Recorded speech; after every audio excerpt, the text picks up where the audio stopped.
Hey guys! Today we're going to see how to reset your Word settings to its default or base state, okay? It's really simple.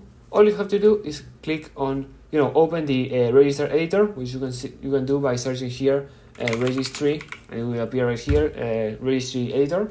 And all you have to do here is right click here on the arrow equipment, and then here go into HKey current user, software, then here look for where is it? I'm looking for it.